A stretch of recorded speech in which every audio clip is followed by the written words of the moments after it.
온라인 앱으로 만난 또래 여성을 살해한 정유정의 범행이 여전히 사회를 떠들썩하게 하고 있습니다.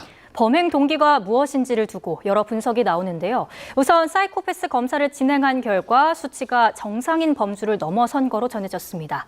오늘 유원대 경찰학부 염건웅 교수와 함께 자세한 내용 알아보겠습니다. 어서 오세요. 어서 오십시오. 안녕하세요.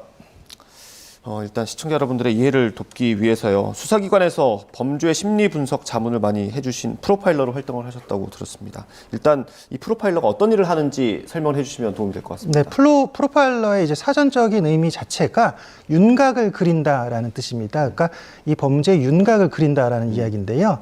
그러니까 범죄가 이제 사실 최근에는 이제 과학 수사 기법이 워낙 뛰어나기 때문에 완전 범죄가 사실 있을 수가 없습니다. 네. 왜냐하면 CCTV라든지 블랙박스라든지 DNA 검사라든지 여러 가지 이 증거들이 수집이 된다면 네. 사실 이 범죄의 해결은 끝나는 거죠. 이미 네. 범인을 잡고 죄를 물을 수 있는데 이제 그렇지 않은 사건들이 종종 있다는 거죠. 예. 특히나 이제 그런 사건들에서 이제 프로파일러는 이제 범죄 심리 분석관으로 불리고 있는데 우리나라 이제 경찰청에서도 이제 활약을 하고 계시고요. 저도 이제 자문을 드리고 있지만 그러니까 남아있는 단서들을 이 조각들을 모아서 이 조각을 맞추는 그런 역할을 한다고 보시면 될 것 같아요. 그러니까 남아있는 단서를 통해서 또 이 범인의 연령대와 성별이라든지 또는 사건의 어떤 원인을 추정하는 그런 것들을 지금 계속 조사를 하는 그런 역할을 한다라고 보시면 될 것 같고요. 또 예를 들어 범인이 잘 잡히지 않는다라고 하면 도주 은신처라든지 도주 경로라든지 이런 것들을 파악할 수 있습니다. 특히나 이제 용의자의 범위가 좁혀지지 않을 때 용의자의 범위를 좁혀준다든지 또는 아까 말했듯이 증거가 모자란 그런 경우에 또 이제 이 라포를 형성해서 이제 피해자에게 이제 그 범죄자와 친밀감을 형성하고 또 자백을 유도해내서 이 범행을 해결하는 그런 역할도 하고 있습니다. 예. 네. 사건의 윤곽을 그리는데 굉장히 여러 가지 일을 하고 계시잖아요. 그중에 가장 관심이 쏠리는 게 지금 정유정의 이 사이코패스 진단 여부입니다. 그 부분에서는 어떤 일을 하게 되시는 겁니까? 일단 정유정 사건은 일단 부산청에서 맡고 있고요. 이게 부산청에서 일단 기소가 됐고 현재 구속 상태에서 검찰로 넘겼습니다. 그래서 여기서 그 사이코패스 검사를 하는 이유는 일단 이 범행의 동기를 파악해야 되기 때문에 사이코패스 검사를 하는 거예요. 그래서 지금 보통 이제 이 범행의 동기가 사실 내가 살인을 하고 싶었다. 그래서 살인을 했다. 지금 이것인데 여기에 그럼 추가적으로 왜 사람을 이렇게 죽이고 잔혹하게 시신을 훼손했냐 이 부분을 이제 밝혀내야 되는데 이 부분에서 이제 우리가 과거에 있었던 그 이제 연쇄살인마들 유영철 강호순 이런 그 범죄자들에 대해서도 사이코패스 검사를 하는 이유가 이들이 범죄 동기가 과연 도대체 무엇인가를 밝히기 위한 것이고 이번에 이제 정유정 같은 경우는 부산청에서 밝혔듯이 이제 27점이 나왔거든요. 네. 27점이 나오면 이제 강호순 연쇄살인마 강호순이 27점이 나왔고요. 네. 또 유영철 같은 경우는 우리 그 38점이 나왔단 말이죠. 그러니까 우리나라 이렇게 정상인의 범주, 우리나라에서 이제 정상인의 범주는 보통 이제 15점 정도가 나오는데 네. 한참 넘어선 그 점수가 나왔다라고 보시면 될 것 같아요. 그래서 이런 것들이 어떤 범행 동기를 밝히는데 어떤 요소가 되지 않을까라고 보시면 될 것 같습니다. 예, 알겠습니다. 일단 언론 보도를 보면 정유정의 점수가 그 정도라고 지금 나오는 것 같고요. 저희가 조금씩 궁금한 부분을 조금씩 나눠봤습니다. 그래서 그래픽을 하나 만들었는데 그래픽 처음 준비된 거 키워드 좀 띄워주시겠습니까?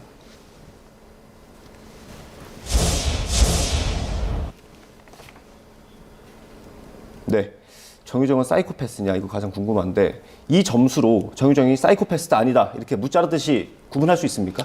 구분할 수 없습니다. 이 사이코패스는 그냥 이게 사실은 양형 기준에도 들어가는 게 아니고요. 죄의 유무를 따지는 게 아니에요. 다만 이 범행 동기가 애매모호할 때 이 사람이 어떤 동기로 범행을 저지르는지를 이제 파악하는 것이기 때문에 네. 다만 우리나라에서 판단한 척도는 25점 이상을 사이코패스로 이제 판단하고 있어요. 네. 근데 이제 외국 같은 경우는 이제 30점 이상으로 판단하는데 이게 왜 그러냐면 이게 지금 그 20문항에서 0점, 1점, 2점씩으로 이 점수를 주고 있습니다. 네. 그래서 0점 같은 경우는 전혀 해당되지 않는다. 그리고 1점은 약간 해당된다. 2점은 많이 해당된다. 이런 식으로 해가지고 만점을 받으면 40점이 될 수 있는 건데 네. 이 척도가 캐나다의 범죄 심리학자인 로버트 헤어가 만든 판정 도구로 이제 PCLR이라고 하거든요. 네. 이게 이제 그 외국에서 특히나 영미권 국가에서 만든 판정 척도이다 보니까 이것을 우리나라로 이제 2008년쯤에 이제 번역해서 들어와서 이걸 이제 사이코패스 평가 척도로 쓰고 있는데 예. 그 미국이나 캐나다나 영국에서 판단한 이 사이코패스 지수와 우리나라 사이코패스 척도가 약간 조금 다릅니다. 우리나라에서는 어떤 게 더 늘어나냐면 뭐 가식성, 이중성, 조종성, 또 타인을 속이는 행위 이런 것들이 더 높게 나와요. 그래서 영국보다 우리가 그런 게 한 3배 정도 높게 나온다든지 네. 아니면 캐나다보다 한 2배 정도 높게 나온다든지 이렇게 하기 때문에 이 점수가 그래서 아까 외국에서 지금 뭐 미국 같은 경우는 사이코패스 평가가 40점 만점 중에 30점 이상이다라고 봤을 때 우리나라는 25점 이상이다라고 보는 것들이 아까 말했던 그런 척도가 보여지는 지표들이 조금 다르기 때문에 그런 것이고요. 그래서 이제 우리나라는 기본적으로 25점 이상을 맞은 사람을 사이코패스라고 보고 있는데 그렇다고 이 사이코패스가 다 범죄를 저지르냐? 또 그렇지도 않다는 네. 얘기예요. 아까 그 질문에 대한 답을 드리면 예. 그 미국에서의 어떤 실험들을 보면 사이코패스 점수가 굉장히 높은 사람인데 이 부모들이 이 사이코패스의 성향을 억제시키는 거죠. 교육을 통해서. 그래서 사이코패스이지만 범죄자가 되지 않는 그런 경우들도 있기 때문에 사이코패스다 다 범죄자다 그렇진 않다. 하지만 아까 말씀드렸듯이 이 사이코패스의 특징적인 것이 뭐냐면 다른 사람을 기만하는 그런 행위를 하고요. 그다음에 자기가 저지른 행위에 대해서 책임을 지지 않고 또 결정적으로 다른 사람과 공감 능력이 떨어지기 때문에 결국은 이런 모든 것들이 범죄 행위와 연결된 가능성이 매우 높다라는 점이죠. 그렇기 때문에 지금 아까 나타났던 우리나라 연쇄살인마들, 특히 이번에 정유정 같은 경우도 결국은 자신이 지금 한 5년 동안 은둔형 외톨이로 지내면서 최근 한 3개월 동안 범죄 사건에 대한 검색들을 계속 해왔고 네. 이것이 결국은 범죄에 대한 어떤 망상으로 이어졌단 말이죠. 이런 것들이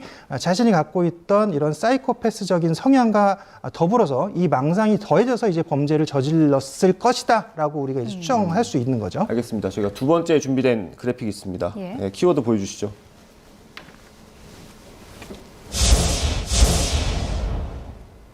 네. 이 사이코패스 점수로만 계속 얘기를 하니까 잘 와닿지 않아서 예전의 사례들을 한번 비교해서 이야기해보는 시간 가져보겠습니다. 먼저 앞서 설명해 주셨지만 연쇄살인범 유영철 38점입니다. 40점 만점이니까 정말 네. 만점에 가까운 점수를 받은 거잖아요. 맞습니다. 이게 우리나라에서는 가장 최고점인 건가요? 네, 우리나라 범죄자 중에서 이제 사이코패스가 지금 검사를 하는데 예. 검사를 받았던 범죄자 중에는 유영철이 가장 높게 나왔습니다. 38점이면 예. 사실은 이건 거의 만점이라고 보시면 될 것 같아요. 점수상만 38점이지 거의 만점에 가깝다. 뭐 조두순 같은 경우는 아까 말씀드렸지만 27점이 나왔었고 또 조두순이 29점, 예. 강호순이 27점이 나왔었거든요. 네. 근데 이제 여성 범죄 최근에 이제 계곡살인했던 이은혜 같은 경우가 여성 범죄 중에 가장 높게 나왔었어요. 31점이 나왔었거든요. 예. 그러니까 이은혜보다는 조금 낮게 나왔지만 정유정도 굉장히 높은 점수가 나왔다라고 보시면 될 것 같아요. 이 이은혜와 비교를 해보면요. 이은혜의 범행은 굉장히 계산된 범행 아니었습니까? 네. 근데 지금 정유정은 좀 빈틈을 보이기도 했단 말이에요. 네. 그런 건 그 점수의 차이로도 설명이 가능합니까?